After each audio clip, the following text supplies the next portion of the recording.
And welcome to Racing, Pacing, Chasing, Season 2, Episode 28.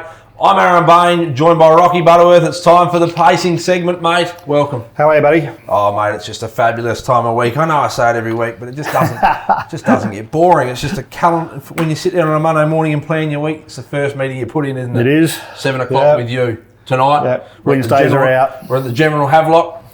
Good spot here, mate. Jason Fay, part of the Fay group, the Maiden Magpie as well on the West Lakes Resort. They're a great family and we can be here whenever we want. So thanks to Jason for giving us this lovely bar. They say upstairs is closed, we just stroll upstairs and away we go. We'll just run to the place. But we must also thank our sponsor before we get into it. We've got plenty to get through, but the Choice Hotels Group as well, right? You know, they're a major sponsor here.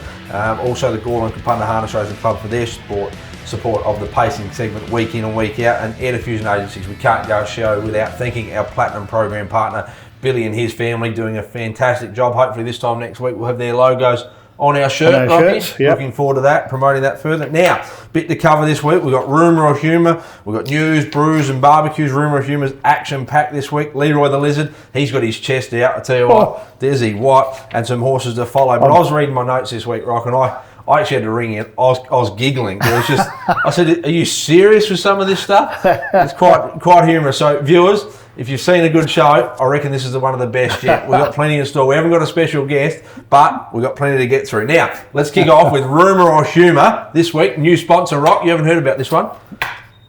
Luscious Loose Lips. You ever heard of them? No. New business come on board. Luscious Loose Lips. Right in the heart of nowhere, because they lay pretty low. Well, so they should if they're in the Spy game. Right, the Spy game. And you got three very good ones. I'm not going to take any further focus off you. Right. Rumour or humour brought to us this week by Luscious Loose Lips. Mate, I unfortunately go on a bit about the SAHR, CNHR, SA and GIC. It sounds like code as well, doesn't it, really? But my phone's been running hotter than a turkey's arse on Thanksgiving Day, mate.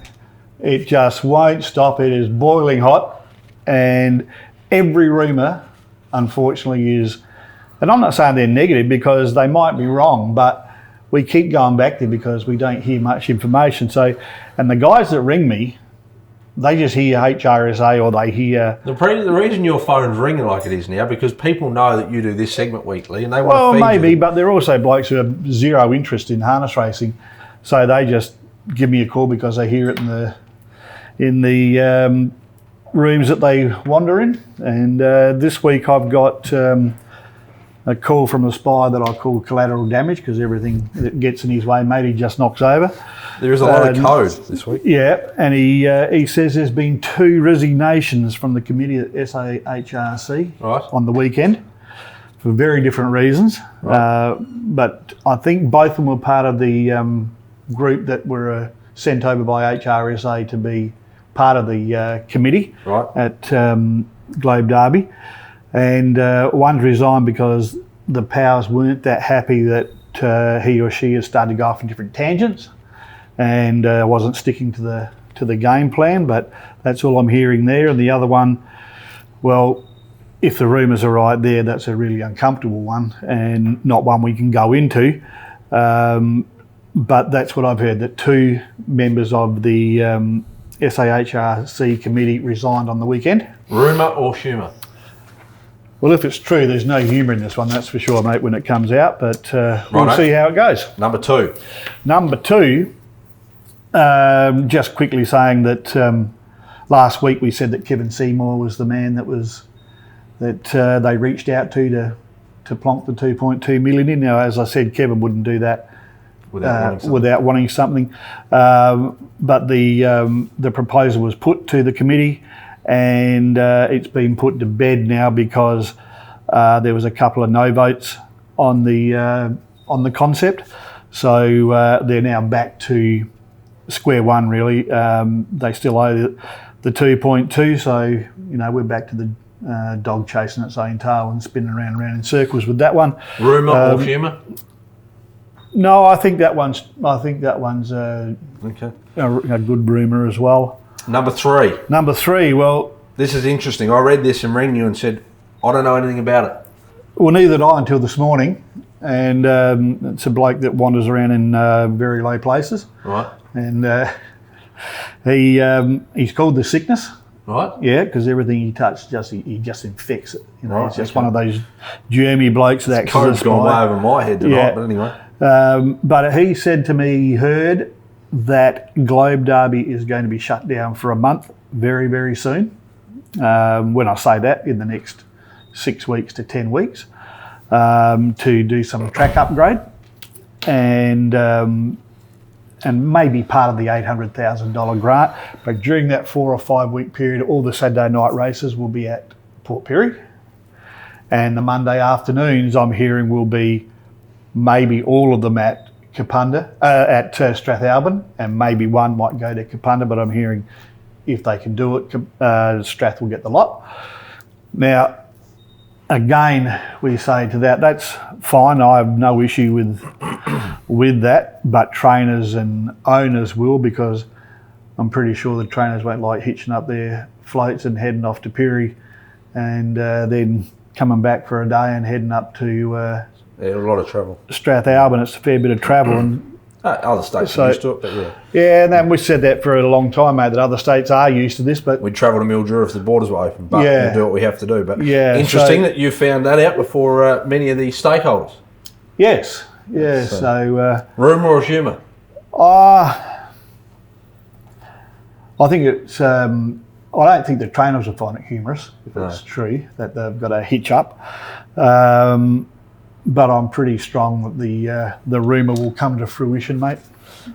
Not many haven't. Anyway, let's go to a break just so I can digest some of this information myself, and so can you, our viewers. Rightio. We'll be back after a short break.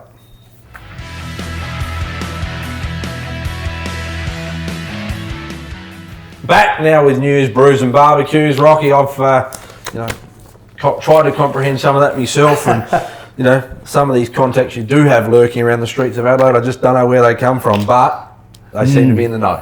They do, and I wouldn't be anywhere without them, mate. If they don't ring me with the rumours, mate, I've got no news. Now, news, brews and barbecues brought to us by a new sponsor on the show, Ranvet. So Lisa Justice and her team. Lisa Justice doing some great things on social media. Everyone knows her. She's easily contactable to anyone that wants any knowledge on equine diet, products and that as well. Training. She's a wealth of knowledge, Lisa, and a great person to have on board. Her too. Yeah, it is. And very friendly with it as well. Great to get along with. So news straight up with it. Now, we don't want to this is a bit of a cross-code news here, and I probably could nearly be a barbecue as such, but absolutely. You don't want to keep looking back here, but we all know the much anticipated race between Ride High and Lochinvar Up was cancelled because the field size was too small. Now, harness racing, we said, missed a great opportunity to, be centre stage before the thoroughbred racing really hit the spring carnival. Yeah. Well, that chance is gone.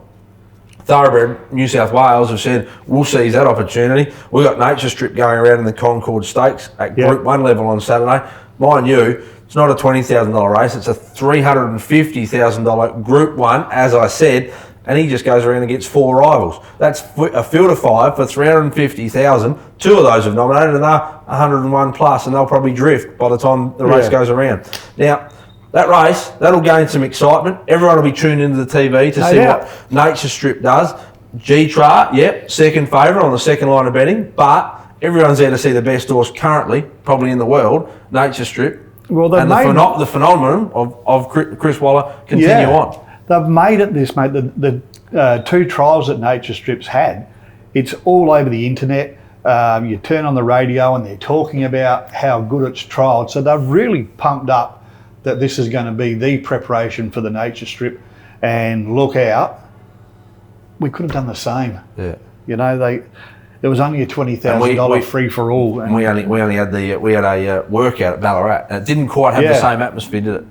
Well, it was good, but it wasn't great. Yeah, the Group 1 start this week made it in Spring Carnival, so to me the chance to have all the thoroughbred punters having a look, because there was good noise about Ride High and Lochinvar. Well, I haven't seen anything since that. Yes, there's a story about Lochinvar obviously heading to Perth, 95%. That'll be interesting, and probably Ride High stays around in Victoria and may even head to Sydney, but it just depends on border restrictions as well. Anyway, let's hope it wasn't a economic decision by HRV to cancel the $20,000 free-for-aller, because that would be a shame. Anyway, that's a mini barbecue in the news section. In other news, the Anthony Robinson train don't need an excuse. Well, it's now won 6 in a row, and I think this horse just keeps going from strength to strength. Robbo's doing a fantastic job with this horse. He was a bit erratic, you could say, early. But Robbo and Tanya, his wife, do a fantastic job with their horses. And, I think they must be commended on the job they've done here. Well, this one's a good race for it as well, because it's drawn to lead all the time in its 6 wins in a row, but now it's coming out of 7, I think. On the weekend, And it's just going to be great to see just how much. But it's got a good turn of speed. It's going to be great to see how fast it actually is and see if he gets across really comfortably. If it does, he's got a really good horse on his hands, and he's done a great job. Yeah, and placed it well, because it's still very well low rated. Other news, quick shout out to Shane Loon at the moment. So he spent some time in hospital recently, and we wish Shane a speedy recovery. He does second on, you could say, on the state trainers premiership behind Ryan O'Horick. The season obviously ended August 31st, but it's been extended till December 31st, and we'll talk about that in a minute. But Shane, we wish you all the best from the team at RPC, and we hope to see you back at the track very soon. So it certainly brings a lot of horses to the state. No, he does, that's right.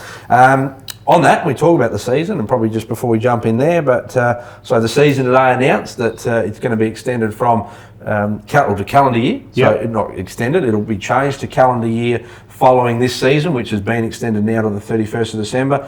I saw it. Like many others, I don't think there's been any negative feedback at all. I'm really excited about it. And reading some of the points of why make full sense. Not only do the 2-year-olds or the yearlings that, the foals that get bred get that little bit of opportunity to be a little bit older before they're rushed along. And commonly the 2-year-old season's really only been mid-January to the end of August. And typically if one thing goes wrong in March, in that February, March, April window, you lose your whole 2-year-old season, because by the time you go out, you might need a 6 or 8 week spell. Your March, August, March and April out. Your May, June, right? Your July trialling.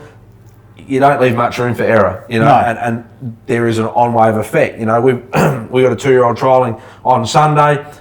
Obviously wouldn't have made it if it was a 2-year-old season, but there may be an opportunity. She now has 5 or 6 starts as a 2-year-old. Now the season's been extended this year, but when it's calendar year, it's the same principle, because she's bred at the same time. The breeding season doesn't change.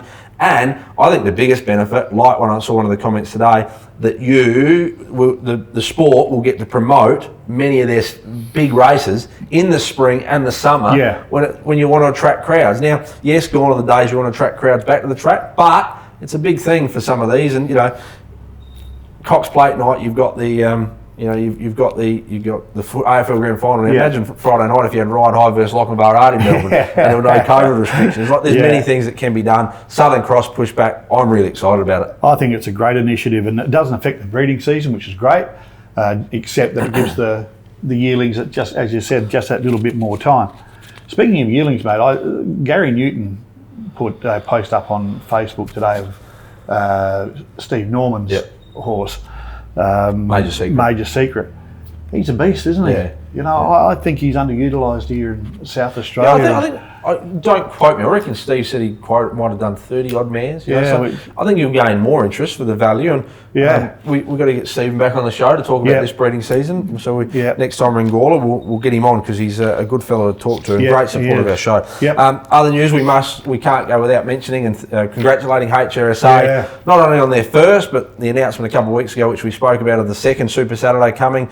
It was a great concept. I think it made for some really competitive racing. Throughout the whole month. I think the final night or the build up to it was like a mini Southern Cross series. To have that opportunity to race with that money.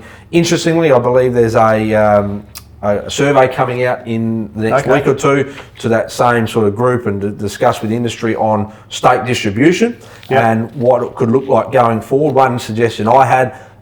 It's about splitting the pie. I think you leave those Monday races. We all know the Monday races are set at that $3,000. If they can push up to 3,499 in time with a turnover, I think that's just your best value for money for that 1 point. Yeah. And I think keep the restrictions on those races. I think that'd be really good. But the Saturday night, I said I wouldn't be against, and this is just my opinion. There's plenty of different opinions out. I'm not saying this is right, but every second week you could have your 5,000 or your 499 races for 2 points, and have your 999 races the following week.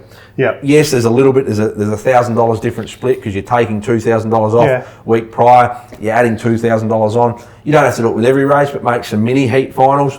You'll get some very competitive racing. Yeah. For the 499 heats, 2 heats into a final. With a bonus if you win a heat and a final for an extra $1,000. Similar to what they're doing at Port Pirie. There's plenty of things that can be done. So the options are on the table of the stakes distribution. Do we race for 10,000 every second week and go back the other week with the view, hopefully, of the next 6 or 12 months in time racing for 10 grand every Saturday night. Now, it's small steps, but I think, Wayne said it on that panel that we said, I think it was his words along the lines of, let's just try something and see if it works. And HRSA must be commended in what they are doing. I actually spoke to Leanne Ewan today, this afternoon, about another matter, just catching up, and she said she got out of the board meeting. It was really positive. I think there's some good things happening with the board. Yeah. Excellent. Yeah. So anyway, time now for a brew. Yep. Now you're going to open fire here with a brew on Ellmers. Yeah, well, it was close this week for the Brews. I had a look. Hang on, before we start. Yes. There's been no mention of the Spoggy Ellmer Cup. Now. No, that doesn't come under Brews. I can't read it anywhere in my notes. Oh, it's on the back page here. You probably missed it. But the spot we took Spoggy off. In fairness, he runs second. He ran second. Yeah. Do we put Spoggy, Ellmer and Joe back on the cup, the three? Now, Louis and I had a discussion about this Saturday night. Yes. I said he deserves to be back on. He beat Joe's home. Come on. All right, then. I'll get it engraved this week with the three names. Is that all you want on there? Yeah. We can't add any more on. No, we can. We've got Emo and Macca coming back. Better have time, wouldn't be far away. Rightio. Well, we need to leave the space, that's what I'm saying, because it's some kind of cup. How about we get a plaque? Week 1 to week 52. Rightio. And it's got to be worth winning, because I don't want Jason Adams coming in here and having a crack at you, mate. Mate, that'll last about 3 seconds. Jason Adams is 3-0 up. There's no questioning Jason Adams. But you don't want to give him something that's not nice. That's what I'm saying. You can't give him a pie. But I believe Spoggy's going to the paddock. No, he won't. That's the mail straight from Louis. Rightio. He'll be a good horse next time in. Yep, that's what we've told him. Over to you. Righto. So yes, the brew this week, it was close. It was between Ellmers crowd. We've had a pretty good run really since they picked up this horse from New South Wales. Won 16 grand prize money. It looked better this week, and you picked it, or Leroy did. He'll pump his chest out a little bit later. I'm looking forward to Leroy, but it probably didn't look 100% the week before, but it was. John Kingston, mate, had it wound up ready to go for the 10 grander. Yep, so they picked up 16 grand since he arrived in late June. So I thought, they should probably get the Brews. But then I heard a very good point from one of their friends, John Bashara, that every Saturday night's brew night for those boys. So this is nothing special to give them a few free ones. So they're out. So who are you? I'm going to go with you and your crowd at ABR, mate. It's not in my notes. Yeah, well, I'm telling you, this is what we're doing. My notes are different to yours, Listen, credit where it's due, mate. You started last Tuesday with one night out at Menangle. With Summit Bloodstock, Yeah, but you got your percentage small in share, there. So that's one. Then Friday night with Ideal World at Albion Park. That probably meant the most, that one. Yeah, well, it should, mate. You feasted on the $10 and then told me the next day when it was 9-2.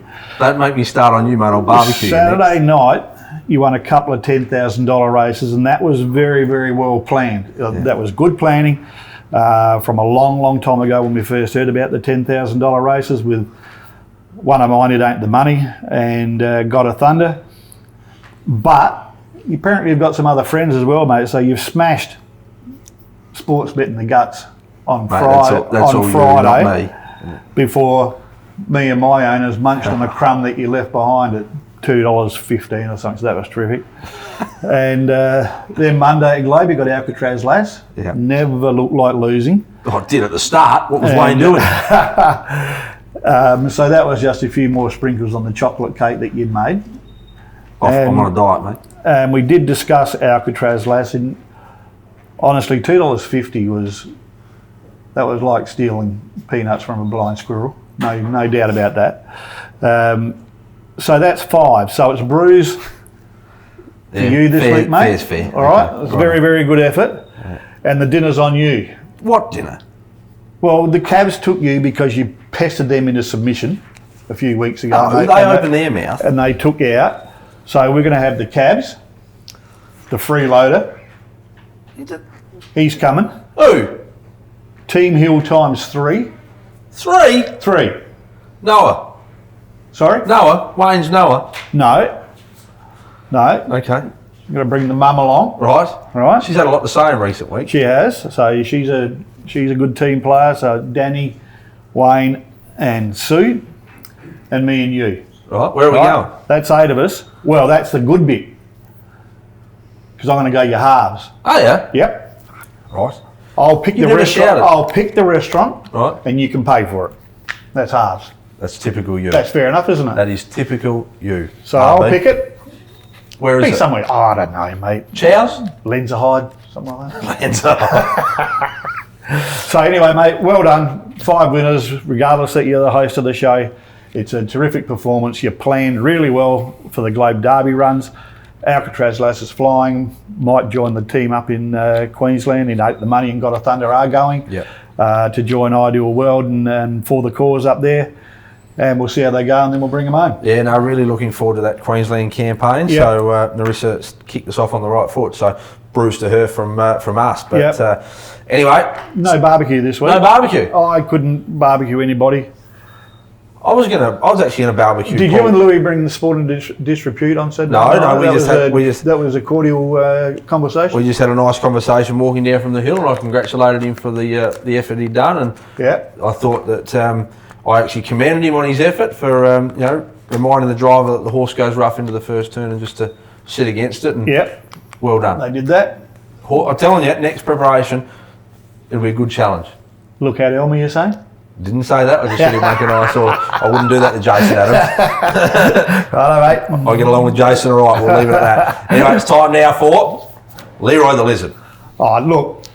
Now I was giggling through parts of the notes, and I got to this, and I thought, you can't be serious, mate. I told him this is the best part of the show yet, Leroy. I told him that he can start ringing you because I can't have him ringing me 2 or 3 times. I'm busy Monday, Tuesday, Wednesday. Doing what? Doing the stuff for this show. All right, and he keeps bothering me, and it's not a 5-minute phone call. He just wants to keep rabbiting on. So, but to his credit, mate, he is starting to punt a bit smarter. He went short last week with Ellmers Hoofing it. He backed it on Friday night. It was $2. He got $2.15 on the power up. And while we're talking power up, mate, he said it was aptly named because he paid his power bill. Yep. So the kids aren't doing their homework in the dark. He said the only thing wrong with it, paying the power bill, is that this is Leroy, not me, mate. He did say that the only downside was his wife was a lot prettier in the dark. Found this photo of your wife. Stunning. Yeah? Yeah. There's a picture of her. No. Don't go there. I'll tell you next week, but I have seen the picture next to something else, and anyway. The wombat scrubs up well. Anyway, he's puffed his checked out. Test that again this week. Yeah, but he's going to ring you from now on. Righto. So he's got money in the kick, and he said, look, Rozzy missed the kick on the steam cleaner. Don't blame Rozzy. No. Rozzy didn't miss the kick. I can't wait for Leroy to ring you last week. Leroy rings me. So you can, when he rings me next week, Rozzy didn't miss the kick. Rozzy did everything he could to hold the top. Yeah, galloped. The horse has done it before. He galloped. Not Rozzy's fault.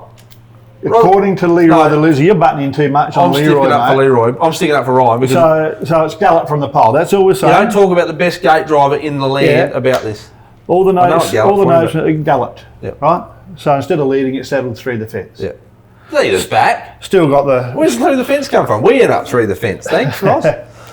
So he's going to go with it again. He said, "I won't miss a kick this week." Righto. Because it's out of the draw.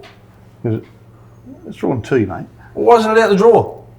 Because it was an accident. Rozzy didn't mean to miss the start. He just said it. So hang on. It's not Rozzie's fault. That's why it's still in the draw. Back up. Let's barbecue it. Why is it still in the draw? Oh, how about you get on to Simon Ewan again? Will. Horses to follow. He'll be sick of you ringing too. Please. It's time now for horses to follow. Horses to follow. Can we get near the end? I'll be following that up. I tipped change up last week and I thought it was a terrific run. I thought at least maybe came out 100 metres too early on it and got stuck 3 wide before finally getting under the death, and it battled on really well. So whenever it's not racing this weekend, I don't think, but I do think it's a horse on the up out there, and one of the nice ones coming through. So if you back change up last week and lost your money straight out, keep following it. But this week, gee, the claimers are interesting. They're just interesting to me. They're really, really good quality horses now going around. Wayne and his dad Gary have got Solar Sonic back to the track, which is fantastic. It trialled really well the day that we were out there at Gawler a couple of weeks ago. But starts from outside the second row, and he's going to have to come out from behind Secret Jack, who doesn't come out super quick. So for that, I think Rob Caruso plays a massive hand in this claimer. Idesmarsh should lead from 5. It should just get across. Ruthless Armbro will be pushed across with it, and he'll settle top 4 as long as Futurist goes to the death. If it does... good run, Futurist. Yeah, it was a great run. It's really, really going well and looked like a really nice, strong horse now as well in the last few weeks. Won 32 races. I know, it's a beauty. And for that reason, if it does go to the death, Ruthless Armbo doesn't have to come out. It'll take you as far as it possibly can into the straight. And for that reason, I think it's Ruthless Armbo's turn to win. Each way better than night. Yep, absolutely. I just don't see how it doesn't run a place. But it's certainly a winning chance as well. So I'm looking forward to that race. They just get me in those claimers. Yes, they do change winners most weeks, but Solar Sonic, we won quite a few in a row last time, and this one down from Sydney, I said first up, I think 4s to 16s, needed the run. Last week was better, and I think this week it should be just about right. And in race 4, Don't To William will just cross lead win. Cross lead win, I like that. Yep. Sweet, simple, and straight to the point. Yep. Rocky, that's all for a pacing segment tonight. That's it. Great little show yet again. Thanks for joining us, and we'll be back this time next week. Remember, viewers, view, like, and share, and we must thank special thanks to our Platinum Program partner, Air Diffusion Agencies. Thanks, Billy. Get on board.